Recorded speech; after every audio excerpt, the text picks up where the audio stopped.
Hello everyone, this is Komal, your SST educator. Welcome back to your favorite channel Magnet Brains. Magnet Brains आपको provide कराता है high quality education, वो भी बिल्कुल free of cost, kindergarten से लेके class 12 तक की सीबीएसई बोर्ड के कोर्सेज के साथ साथ आपको अदर स्टेट बोर्ड के भी कोर्सेज अवेलेबल है इन हिंदी मीडियम, जैसे कि UP board, Bihar board, Delhi board के कोर्सेज प्रॉपर सिस्टमैटिक वे में। कोई दिक्कत परेशानी आपको नहीं होगी। डेली प्रैक्टिस सेट्स के क्वेश्चंस भी मिलेंगे, प्रैक्टिस भी करते जाइएगा। ई बुक्स और ई नोट्स के लिंक आपको डिस्क्रिप्शन बॉक्स में अवेलेबल है, तो भटकने की बात नहीं बनती है। चैप्टर हमारा कंप्लीट हो गया था पूरा बहुत अच्छे से। आज क्या बारी है, एग्जाम से पहले जो आप काम करते हो, क्विक रिविजन, क्विकली रिवाइज करते हो, तो आपको चाहिए रहते मतलब ऑलमोस्ट 20 to 30 मिनट्स, तो उसी के लिए होता है क्विक रिवीजन। तो पहले ही बोल रही हूँ, जिसने चैप्टर नहीं पढ़ा है तो उसको लगेगा मैम आप तो फटाफट बता रहे हो, कुछ पॉइंट्स इसमें है ही नहीं, ये तो कितना जल्दी जल्दी सब कुछ हो रहा है। तो एक क्विक रिवीजन है, तो क्विक रिवीजन में तो स्पीड पकड़नी पड़ती है। क्यों? क्योंकि हम रिवाइज कर रहे होते हैं क्विकली, ताकि जो पढ़ा है एक बार में रिमाइंड हो जाए। अब आपको क्या करना है, फटाफट से, जो मैं हमेशा कहती हूँ, लाइक कर दो पहले तो, और शेयर कर दो। उसके बाद स्टार्ट करते हैं क्विक रिवीजन करना। लाइक कर दीजिए, शेयर कर दीजिए, फिर हम करेंगे क्विक रिवीजन चैप्टर का। ठीक है, क्या है भाई हमारा topic? Iron tools and agriculture. Iron tools के बारे में देखेंगे, कब स्टार्ट हुआ, कब इसका यूज करना शुरू हुआ हम लोगों ने, है ना, सब कॉन्टिनेंट में, कब ये इंपॉर्टेंट बना, और एग्रीकल्चर से रिलेशन क्या है समझेंगे। ठीक है, चलो। The use of iron began in the subcontinent around 3000 years ago. Subcontinent मतलब वही, जब इंडिया पूरा ऐसे लेके बात कर रहे हैं, तो कब स्टार्ट हुआ था? लगभग 3000 सालों पहले आयरन का यूज स्टार्ट हुआ था। ठीक है, Some of the largest collection of iron tools and weapons were found in the megalithic burial about which you read in chapter 4. लेकिन जो लार्जेस्ट कलेक्शन हमें जो देखने को मिलता है किसका? टूल्स का। किसके? आयरन टूल्स हो गया, या आयरन से बने हुए वेपन्स, हथियार का हो गया। तो हमें इसका लार्जेस्ट कलेक्शन कहाँ देखने को मिलता है? मेगालिथिक बरियल, जो आपने चैप्टर 4 में पढ़ा था। याद करो, हम देखते थे ना कि वहां पे जैसे डेड बॉडी को दफनाया जाता था तो बरियल करी जाती थी, तो इस तरीके से रहता था, ऐसे दफनाया जाता था, और आसपास ऐसे गोल गोल पत्थर रख दिए जाते थे कि दूर से कोई देख के समझ जाए कि भाई हाँ, यहाँ पे किसी की डेड बॉडी है, दफनाया गया है किसी को। ठीक है, तो मेगालिथिक बरियल, बड़े बड़े से पत्थर रखे जाते थे, यानी मेगा, बड़े बड़े। ठीक है, These included X for clearing forest and the iron plowshare. यहाँ पे और क्या क्या चीजें इंक्लूड की जाती थी अगर हम बात करें एग्रीकल्चर के लिए? तो जैसे हथौड़ी वगैरह, कुल्हाड़ी यूज करी जा रही है ना, फॉरेस्ट को क्लियर करने के लिए, या आयरन प्लाउशेयर का यूज किया जाता था। As we had seen chapter 5, the plowshare was useful for increasing agricultural production. जैसे कि हमने, हाँ जी बिल्कुल, चैप्टर 5 में देखा था कि जो आयरन प्लाउशेयर है ना, वो किस लिए यूज होता था? एग्रीकल्चरल प्रोडक्शन के लिए बहुत अच्छा था, मतलब अच्छे खासे उत्पादन के लिए, कृषि उत्पादन के लिए बहुत बढ़िया था। ठीक है, ये सब क्या है? ये हमारे आयरन टूल से जो बने हुए, ये सारे हमारे आयरन टूल से। क्लियर? चलो, Who lived in the villages? अब चैप्टर हमारा क्या है? Village, town and trade. ठीक है, आयरन का यूज तो हमने देखा कि कब आया, स्टार्ट होना 3000 ईयर्स अगो, लेकिन उसका प्रॉपर यूज और ज्यादा कब बढ़ा? लगभग 2500 ईयर्स अगो। ठीक है, हमने देखा कि भाई कैसे एग्रीकल्चर में यूज होता था। Who lived in the villages? Villages में कौन कौन रहते थे? तो there were at least 3 different kinds of people living in most villages. अगर हम बात करें विलेजेस में, तो एटलीस्ट 3 टाइप के, 3 डिफरेंट काइंड के जो लोग हैं यहाँ पे गांव वगैरह में, विलेजेस में रहते थे। In the southern and the northern parts of the subcontinent, सब कॉन्टिनेंट के सदर्न पार्ट यानी निचले वाले, दक्षिण में, और हम बात करें उत्तर साइड यानी नॉर्दर्न पार्ट में, एटलीस्ट गांव में 3 टाइप के लोग रहते थे। In the Tamil region large land owners were known as Vellalar. अगर हम बात करें तमिल यानी साउथ के रीजन की, तो जो बड़े बड़े लैंड ओनर्स है ना, जो जमीनों के मालिक, भूस्वामी, भाई अच्छे मतलब होते ना, खूब सारे जमीन जायदाद वाले, तो उनको तमिल में क्या वर्ड यूज करते थे? उनके लिए वेलालार। ठीक है, ऑर्डिनरी प्लाउमैन वर नोन एज उजावार। अब जो ऑर्डिनरी भाई जो काम करता है, प्लाउमैन हल वगैरह चला रहा है ना, आम एक कॉमन मैन, तो उसको बोलते थे उजावार, ऑर्डिनरी प्लाउमैन को। लैंडलेस लेबरर्स, अब जो लैंडलेस लेबरर्स हैं, ऐसे मजदूर जिनके पास खुद की कोई ज़मीन नहीं है, दूसरों की ज़मीन पे जाके काम करते बेचारे अर्निंग के लिए, तो उनके लिए कौन सा टर्म यूज़ करा जाता था? कदाईसियार। ठीक है, और कुछ स्लेव्स भी थे इसमें, तो स्लेव्स के लिए क्या यूज़ किया जाता था? अदिमई। तो ये क्या है? तमिल रीजन में इनके लिए जो टर्म्स है, इनके तमिल में नेम है। तो फिर से देख लेते हैं, इंपॉर्टेंट है। लार्ज लैंड ओनर्स के लिए वेललार यूज किया जाता था, ऑर्डिनरी प्लाउमैन के लिए उजावार यूज किया जाता था, लैंडलेस लेबर्स के लिए कदाईसियार, और स्लेव्स के लिए यूज होता था अदिमई। ठीक है। In the northern part of the country, the village headman was known as the ग्रामा भोजिका। अगर हम बात करें नॉर्दर्न पार्ट की, तो सदर्न रीजन का देखा हमने, साउथ का, हम बात करें नॉर्दर्न रीजन की, नॉर्दर्न पार्ट की, तो कौन, जो विलेज का हेडमैन, जो गांव का चीफ रहता होगा, हेडमैन रहता होगा, उसके लिए कौन सा टर्म यूज किया जाता था? ग्रामा भोजिका। कौन सा टर्म यूज किया जाता था? ग्रामा भोजिका, उसके लिए टर्म यूज किया जाता था। क्लियर? आया समझ में? चलो, apart from grama bhojika, there were other independent farmers known as grihpatis, most of whom were small landowners। हमने देखा जो बड़े बड़े अच्छे, मतलब देखो, ग्राम भोजिका के बारे में ये था कि काफी पावरफुल इंसान था वो, और जो पोस्ट थी उनकी विलेज हेडमैन की, वो हेरिडिटरी थी। मतलब उनके पिताजी, पहले जो उनकी फैमिली में पहले पिताजी रहे होंगे हेडमैन, फिर उनके बेटे बने, फिर उनके बेटे के बेटे बने, इस तरीके से उसी फैमिली के जो लोग हैं वांशिक तौर पे, वही लोग जो हैं बैठते थे, विलेज हेडमैन बनते थे। ठीक है, ये जो विलेज हेडमैन थे अच्छे बड़े बड़े लैंड ओनर्स भी माने जाते थे, है ना, काफ़ी ज़मीन जायदाद वाले लोग, पैसों वाले लोग, इनके यहाँ स्लेव्स वगैरह काम करते थे इनके खेतों में। ठीक है, हायर करे हुए थे वर्कर्स। ये एज अ जज भी काम करते थे, कभी कभी एज अ पुलिसमैन भी काम करते थे। इवन राजा भी मानते थे कि ये जो पावरफुल इंसान है गांव का, तो इनको यूज करते थे राजा कि भाई आप क्या करो, गांव वालों से टैक्स वगैरह कलेक्ट करके लाओ, क्योंकि आप पावरफुल लोग आपकी सुनेंगे। तो ग्राम भोजिका का एक रुतबा था, ये समझ लीजिए। ग्राम भोजिका यानी विलेज हेडमैन कहाँ यूज होता था? नॉर्दर्न इंडिया में, नॉर्दर्न सब कॉन्टिनेंट में। अपार्ट फ्रॉम द ग्राम भोजिका, अब ग्राम भोजिका के अलावा और भी तो लोग होंगे, तो इंडिपेंडेंट फार्मर्स भी रहते थे, ऐसे फार्मर्स जो इंडिपेंडेंट थे, लेकिन स्मॉल लेवल पे, मोस्टली जो थे स्मॉल लैंड ओनर्स थे, ज्यादा बड़ी बड़ी जमीनों के मालिक नहीं थे, ऐसे छोटे लेवल के। तो इनके लिए क्या टर्म यूज होता था? इनको बोलते थे गृहपतिस। ठीक है, क्या बोलते थे? इनको गृहपतिस बोला जाता था। And then there were men and women such as the dasa karmakara who did not own land and had to earn a living working on the fields owned by other. और भी लोग थे, मेन और वुमेन, वो क्या थे? उनको क्या बोलते थे? उनको दासा कर्मकारा बोलते थे। ठीक है, जो अदर मेन वुमेन थे उनको क्या बोला जाता था? दासा कर्मकारा बोला जाता था। ठीक है, जिनका खुद का कोई ऐसे कोई जमीन जायदाद वाले नहीं थे, कोई खुद का लैंड ओन नहीं करते थे, मतलब दूसरों की जमीनों पे जाके ये लोग क्या करते थे? काम करते थे। क्यों भाई? लिविंग अर्न करने के लिए, लाइवलीहुड के लिए, पैसा कमाने के लिए। ठीक है, क्लियर हुआ? चलो, coins. Archaeologists have found several thousands of coins belonging to this period। इस टाइमलाइन में आर्कियोलॉजिस्ट को खूब, लगभग हजारों की तादाद में सिक्के देखने को मिले। आर्कियोलॉजिस्ट तो पता ही है, फिर उनका तो काम ही रहता है ना, खुदाई करके नई चीज़ें पता लगाना, सोर्सेस के थ्रू, इंफॉर्मेशन के थ्रू देख लिया, सिक्का मिल गया, कुछ बिल्डिंग का टूटा हुआ हिस्सा मिल गया, मूर्ति मिल गई, तो पता लगा रहे हैं अब कौन से राज्य की है, कौन से साम्राज्य की है, कौन से भाई AD BC किस टाइम की है ना। आर्कियोलॉजिस्ट को क्या मिले थे? बहुत से सिक्के मिले थे इस टाइम पे। The earliest coin which were in use for about 500 years were punch marked coins such as the one shown here. जो सबसे पहले जो अर्लीस्ट कॉइन्स यूज करे गए अबाउट 500 ईयर्स अगो, है ना, लगभग, सॉरी, जो 500 सालों तक लगभग यूज होते रहे, कौन से थे वो इंपॉर्टेंट कॉइन्स? अर्लीस्ट सबसे पुराने वो थे पंच मार्क्ड कॉइन्स। कैसे कॉइन्स थे? इस तरीके से पंच मार्क्ड कॉइन्स। ये अलग अलग शेप में भी आते थे, जैसे सर्कुलर शेप में मिल जाएंगे, रेक्टेंगुलर में मिल जाएंगे, स्क्वायर शेप में मिल जाएंगे।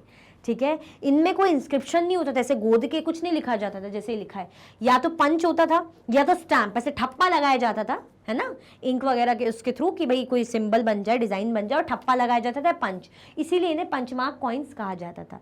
कोई ऐसे इंस्क्रिप्शंस नहीं होते थे इन पे, इनको कुछ इंस्क्राइब नहीं किया जाता था। Mathura has been an important settlement for more than 2500 years. Mathura क्या था? मथुरा लगभग 2500 सालों से भी ज्यादा एक इंपॉर्टेंट सिटी सेंटर बना रहा। It was important because it was located at the crossroads of two major routes of travel and trade from the northwest to the east and from north to south। ये important क्यों था? क्या खास बात थी मथुरा की? देखो, कुछ सिटीज क्या होती है, बहुत सारे रीजन्स के लिए, कारणों के कारण इंपॉर्टेंट होती है। तो अगर हम बात करें मथुरा की, तो मथुरा क्या था? एक ऐसी जगह पड़ रहा था, है ना, बीच में, अगर कोई ट्रेड रूट है, कोई ट्रैवल कर रहा है, कोई ट्रेडर है, तो वो मथुरा बीच में पड़ रहा है। अगर कोई ट्रैवल कर रहा है, नॉर्मल जो ट्रैवलिंग होती है, इधर उधर ट्रैवल करके जाते, तो भी मथुरा बीच में पड़ रहा है। जैसे किसी को अगर नॉर्थ वेस्ट साइड जाना है, किसी को कहाँ जाना है, किसी को अगर ये नॉर्थ है, वेस्ट है, अगर किसी को इस साइड जाना है ना, ऐसे में जाना है, तो यहाँ पे भी मथुरा बीच में पड़ता है। किसी को अगर नॉर्थ से साउथ में आ रहा है, तो भी ऐसे मथुरा बीच में पड़ता है। तो ऐसे बीच में, बीच का पॉइंट, इंटरसेक्शन, कि भाई हाँ, इनके थ्रू होते हुए जाना ही है। क्लियर? तो इसलिए भी मथुरा इंपॉर्टेंट था, क्योंकि ट्रेड रूट, ट्रेवल रूट यहाँ पड़ रहा है। क्लियर? चलो, सिटीज विथ मैनी फंक्शंस, वही मथुरा की बात हो रही है। There were fortifications around the city and several shrines, यहाँ पे बहुत सारे ऐसे एरियाज थे जो किलाबंदी, किला वगैरह है ना, इस तरीके से बंद हुए थे, जो किला वगैरह हम करते ना एरिया कि भई ये इतना एरिया इस सिटी का है, ये राजा का है, तो इस तरीके से फोर्टिफिकेशन था। बहुत सारे यहाँ पे पवित्र स्थान भी थे। Farmers and herders from adjoining areas provided food for people in the city. Farmers हो गए, हर्डर्स हो गए, आसपास के एरियाज के, वो क्या प्रोवाइड करते थे, इनको खाना, फूड प्रोवाइड करते थे। जो सिटी में लोग रहते थे, शहरों में लोग रहते थे, तो आस पड़ोस के जो गांव के लोग थे वो अनाज देते होंगे, क्योंकि सिटी में तो अदर काम होते थे, अनाज उगाना जो कि बहुत ज़रूरी है फूड के लिए, खाने के लिए, है ना, खाना बनाने के लिए, तो कहाँ होगा, वो तो गाँव में होगा। तो गाँव के लोग क्या करते थे, आसपास के इनको फूड प्रोवाइड करते थे। Mathura was also a centre where some extremely fine sculptures was produce. Mathura ऐसा सेंटर था जहाँ पे बढ़िया से बहुत बढ़िया बढ़िया जो है फाइन स्कल्पचर्स प्रोड्यूस किए जाते थे, बनाए जाते थे। Around 2000 years ago Mathura became the second capital of the cushions about whom you would read। लगभग 2000 सालों पहले मथुरा क्या बनी थी, कुशन्स की जो एक अच्छी खासी पावरफुल डायनेस्टी थी, उनकी क्या बनी थी, उनकी सेकेंड कैपिटल थी। क्लियर, चलो। Crafts and craft person. It gets its name from the fact that it is generally found in the northern part of the subcontinent. Remember that the archaeological evidence for many craft may not have survived. हमें कह रहे हैं क्या कि जो craft और craft person की बात हो रही है कि इसको नाम कहाँ से मिला। It gets its name from the fact that it is generally found in the northern part of the subcontinent. है ना, हमें क्या मिला था यहाँ पे क्राफ्ट एंड क्राफ्ट पर्सन में, नॉर्दर्न ब्लैक पॉलिश्ड वेयर। क्या मिला था हमें, नॉर्दर्न ब्लैक पॉलिश्ड वेयर। क्या मिला था, NBPW, northern black polished where.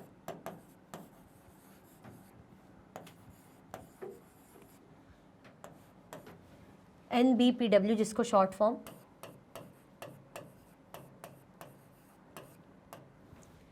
इसको नाम ऐसा क्यों पड़ा, क्योंकि क्राफ्ट की बात हो रही ना, क्राफ्ट पर्सन की बात हो रही, तो क्यों पड़ा इसका नाम ऐसा NBPW। इसका नाम ऐसा इसलिए पड़ा क्योंकि ये नॉर्दर्न पार्ट में बनता था, इसलिए northern part. Remember that the archaeological evidence for many crafts में नॉट हैव सर्वाइव। जो वैसे तो आर्कियोलॉजिकल के और भी जो हम कह सकते हैं एविडेंस है वो सर्वाइव, कई बार चीज़ें मिलती, कुछ चीज़ें नहीं मिल पाती हैं। We know from text that the manufacture of cloth was important. Text के थ्रू हमें ये भी पता चलता है कि जो मैन्युफैक्चरिंग थी क्लोथ की वो भी बड़ी इंपॉर्टेंट थी। There were famous centers such as Varanasi in the north and Madurai in the south. बहुत से फेमस सेंटर्स थे किसके लिए, क्लोथ वगैरह के लिए, क्लोथ मैन्युफैक्चरिंग जहाँ पे होती थी, जैसे वाराणसी जो नॉर्थ में थी और मदुरई जो साउथ में थी। क्लियर, चलो। Both man and women work in these centres, man और वुमेन दोनों ही इन सेंटर्स में काम करते थे। These trainees of craft person provided training, procured raw material and distributed the finished product. अब जो ट्रेनीज थी किसकी, क्राफ्ट पर्सन की, वो क्या देती थी, ट्रेनिंग देती थी और रॉ मटेरियल लाती थी और साथ में क्या करती थी, बना के फिनिश प्रोडक्ट, है ना, फिनिश प्रोडक्ट को डिस्ट्रीब्यूट करती थी। ट्रेनीज क्या है, ट्रेनीज एसोसिएशन, किसका एसोसिएशन,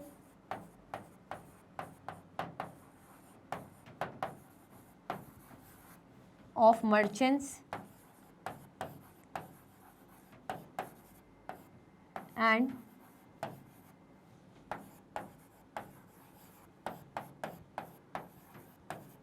क्राफ्ट पर्सन्स। ठीक है, श्रेणीज किसके लिए टर्म यूज होता है, ये एक एसोसिएशन है। एसोसिएशन किसका एसोसिएशन, एसोसिएशन मर्चेंट्स और क्राफ्ट पर्सन का। तो ये जो श्रेणीज है ना, एसोसिएशन क्राफ्ट पर्सन का ट्रेनिंग प्रोवाइड करता था, रॉ मटेरियल प्रोवाइड करता था और फिनिश प्रोडक्ट डिस्ट्रीब्यूट करता था। अब जो मर्चेंट्स की श्रेणी थी वो क्या करती थी, वो ट्रेड ऑर्गेनाइज करती थी, व्यापार करती थी, सामान लेना खरीदना इस तरीके से, साथ में एज अ बैंक भी काम करती थी। श्रेणीज ऑल्सो सर्व्ड एज बैंक, जैसे बैंक में पैसे डिपॉजिट किए जाते हैं ना, तो एज अ बैंक भी काम करती थी, जहाँ पे rich man where rich men and women deposited money, जहाँ पे अच्छे पैसों वाले लोग, रिच मैन हो गए, वुमेन हो गए, पैसा वगैरह डिपॉजिट करने का काम करते थे।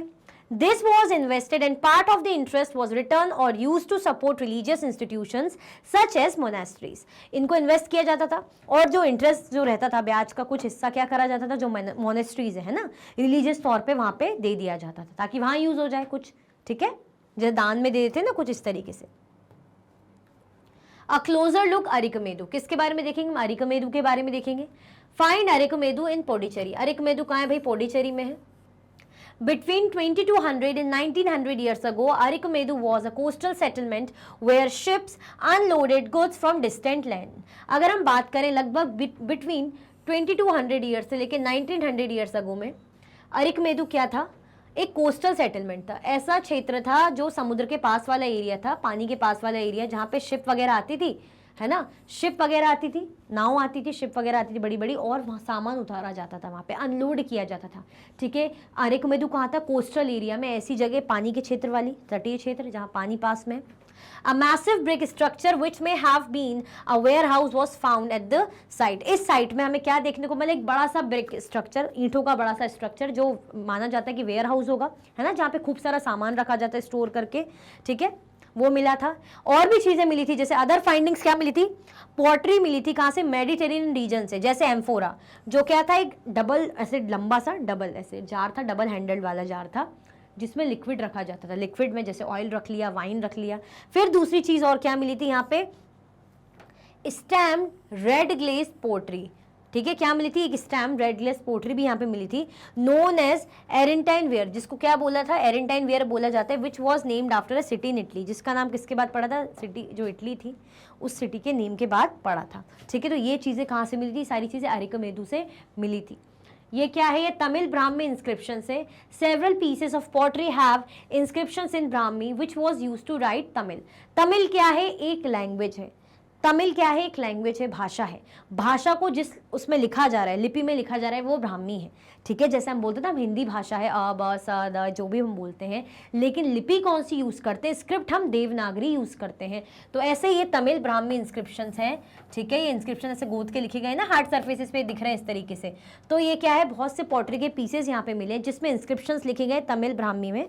तमिल मतलब लैंग्वेज है, लेकिन ब्राह्मी स्क्रिप्ट यूज की गई है। क्लियर आया समझ में? और ये अरिकमेदु में इतनी चीजें हमें देखने को मिली। चलो, ट्रेड एंड ट्रेडर्स।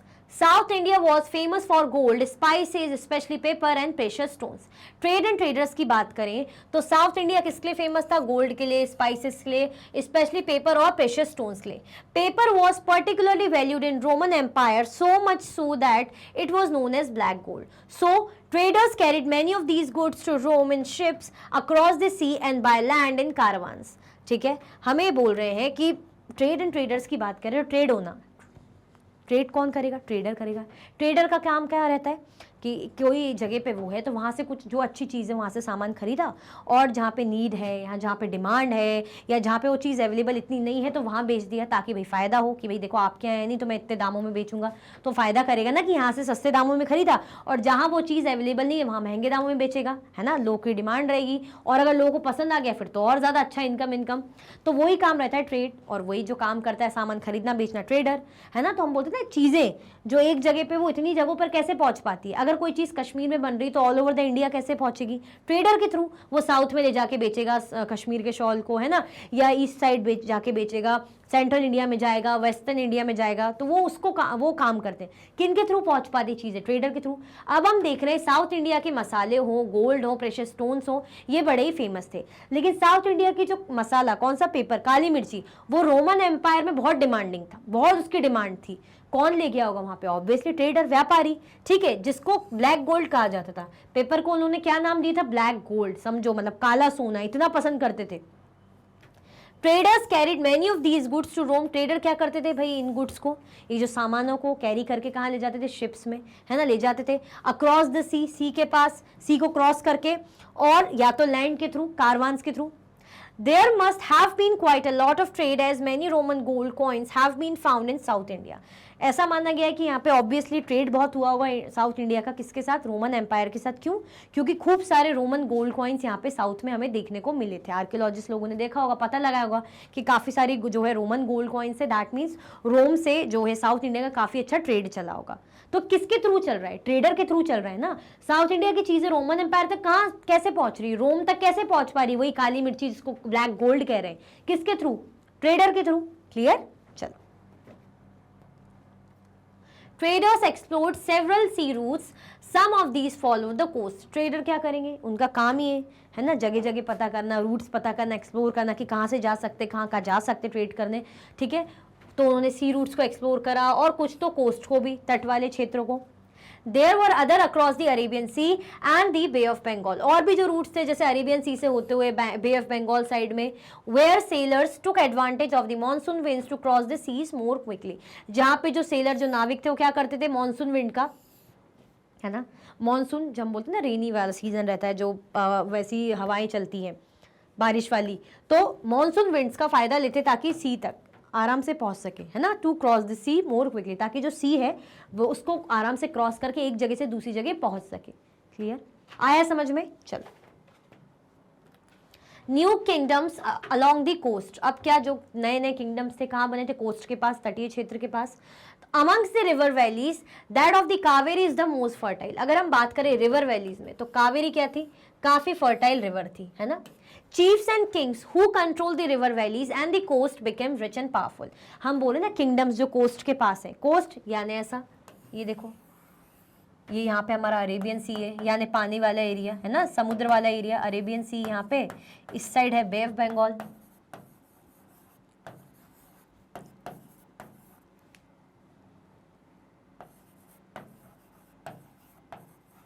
तो कौन सा वाला क्षेत्र की बात हो रही है, ये वाले, ये कोस्टल एरियाज, मतलब ऐसा एरिया जहाँ समुद्र के पास वाले, इस तरीके से, है ना। तो यहाँ के इस एरिया के जो राजा महाराजा थे वो क्या थे, अच्छे खासे रिच और पावरफुल बन गए थे।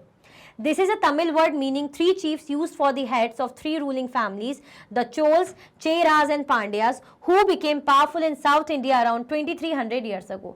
एक तमिल वर्ड इनके लिए यूज किया गया था, किसके लिए, चेरास के लिए, चोल्स के लिए और पांड्यास के लिए। कौन सा टर्म यूज किया गया था, मूवेंडर, मूवेंडर टर्म यूज किया गया था। चलो यहां लिख देती हूं,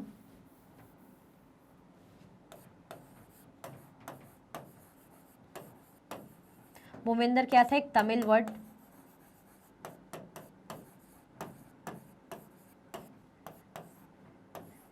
यूज्ड फॉर 3 chiefs, 3 जो चीफ्स के लिए यूज किया गया था। कौन थे वो 3 चीफ्स,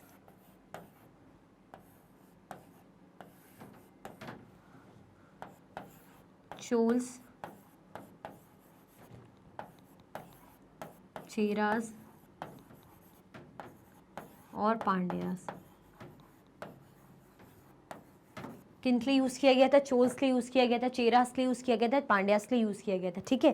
काफी पावरफुल राज थे, तो इनके लिए कौन सा टर्म यूज किया गया था, इंपॉर्टेंट है, मूवेंडर टर्म इनके लिए यूज किया गया था, जो एक तमिल वर्ड है जिसका मतलब होता है 3 chiefs।